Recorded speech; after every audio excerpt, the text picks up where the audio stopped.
नमस्कार। और आज के अपने इस लेक्चर में हम देखने वाले हैं कि किस तरीके से हम लिब्रे ऑफिस कैल्क में डेटा को जोड़ सकते हैं, घटा सकते हैं, गुणा कर सकते हैं, भाग दे सकते हैं, या परसेंट निकालना हो तो कैसे निकालते हैं, पावर निकालनी हो तो कैसे निकालते हैं, या अगर प्लस माइनस एक साथ है या प्लस माइनस इंटू डिवाइड एक साथ है तो कैसे काम करता है। चलिए इसी चीज़ को देखने वाले हैं। तो सबसे पहले चीज़ समझिए, जब भी आपको कोई मैथमेटिकल काम करना हो या फंक्शन लगाना हो तो सबसे पहली शर्त है लिब्रे ऑफिस कैल्क की कि आप इक्वल टू लगाएंगे।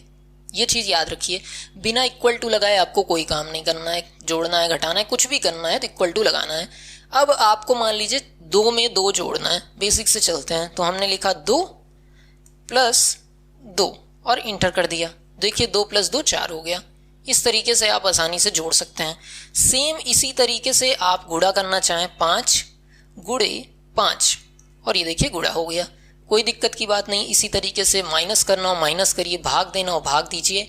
अब बात करते हैं जैसे परसेंट निकालना हो कि हमें 60 का 5% निकालना हो तो 60 गुणे 5। अब यहाँ पर परसेंट की साइन लगा दीजिए तो 60 का 5% ये निकाल कर दे देगा। ठीक, इसी तरीके से पावर निकालनी हो तो 5 की पावर की साइन यहाँ पर देखिए जो 6 के ऊपर बना रहता है, ये 5 की पावर 2 हमने रखी। 5 की पावर 2 कितना होगा, 25 होगा। ये चीज़ आ गई।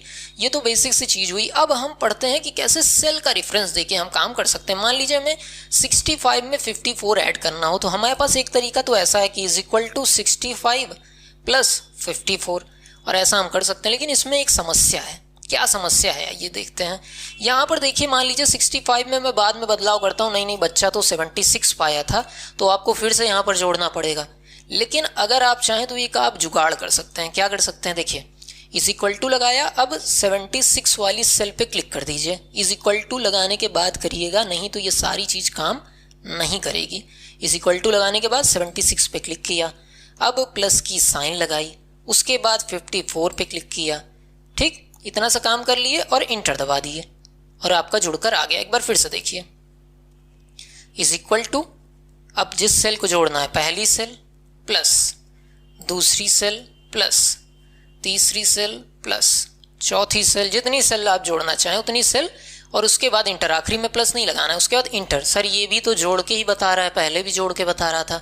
अंतर क्या है इसमें बच्चा, बहुत बेहतरीन अंतर है। देखो यहाँ पर 43 था, बाद में आपने कहा नहीं बच्चे का नंबर तो 60 था। अब 205 अभी टोटल है और अब देखो 222 हो गया। तो जब इसमें आप डेटा बदलोगे तो क्योंकि आपने रेफरेंस दिया है, सेल की वैल्यू नहीं दी है, इसलिए सेल में अपने आप जोड़कर जो वैल्यू आनी है वो बढ़ जाएगी। ये बहुत बेहतरीन फीचर होता है कि इसीलिए हमेशा कहा जाता है आप सेल में वैल्यू ना देके रेफरेंस दीजिए। रेफरेंस क्या होता है, उस सेल का एड्रेस। जैसे सेल होता है उसका एड्रेस होता है, जैसे ये सेल है इसका एड्रेस क्या है, C3। कैसे एड्रेस होता है ये पहले बता दिया, इसको देख के यहाँ पर आइए। इस तरीके से आप जोड़ भी सकते हैं, गुणा भी कर सकते हैं, भाग भी कर सकते हैं और ये सारी चीज़ें कर सकते हैं। इसके अलावा अगर आपको बहुत ज़्यादा चीज़ें एक साथ दे दी गई, जैसे देखो इसमें is equal to 2 plus 4 into 5 divided by 7, अब ऐसा करने को कह दिया गया है।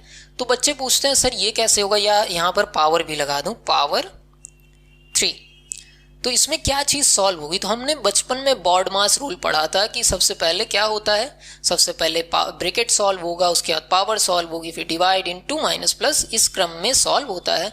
और इसी क्रम में ही यहाँ पर भी सॉल्व होता है, जो आपकी बेसिक मैथ है कि सबसे पहले अगर भाग है और प्लस करना है तो सबसे पहले भाग देंगे। इसी तरीके से इसको सॉल्व करेंगे और जवाब आपका ये आ जाएगा।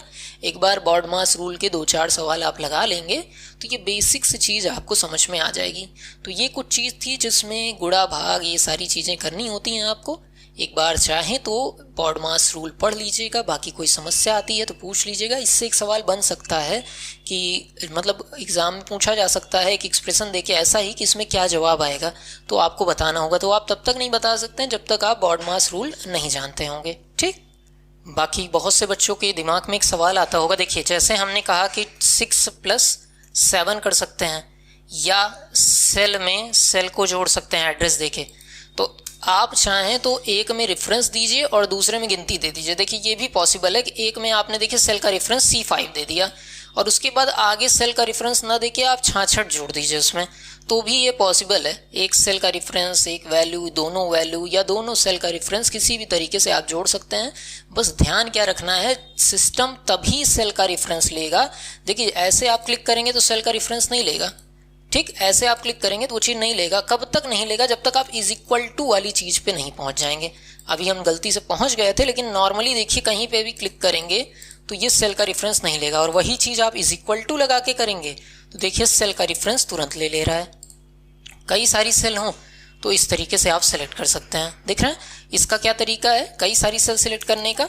सबसे पहले एक सेल का नाम लिखिए, ठीक, उसके बाद ये वाली साइन कोलन आप लगाइए, फिर दूसरे सेल सिलेक्ट कर लीजिए। तो अब इसके बीच में जितनी सेल आती हैं वो सारी सेल सिलेक्ट हो गई हैं। दिखाऊं एक चीज़ आपको, देखिए इस तरीके से आप जाएं, यहाँ पर क्लिक करें, देखिए ये बॉक्स जो है देखिए यहाँ से यहाँ तक अपने आप बन गया है, क्योंकि आपने लिखा है B2 से लेकर B7, ये बीच में आपने ये लगा दिया है ना, इसका मतलब होता है यहाँ से लेकर यहाँ तक। इस चीज़ को बहुत ध्यान से समझिए, जो ये चीज़ आपने लिखी इसका मतलब है कि B2 से लेकर B7 तक। और इसका कारण क्या है? क्योंकि ब्रैकेट के इन दोनों के बीच में आपने ये कोलन लगाया। कोलन का मतलब होता है बीच की सारी दूरी आपने काउंट कर ली। तो ये बेसिक से कुछ चीज़ थी जो समझाने का प्रयास किया। आगे लेक्चर में सम, मल्टीपल, फॉर्मूले की सहायता से मैक्सिमम मिनिमम निकालना हम देखेंगे। तब तक के लिए नमस्कार, जय हिंद।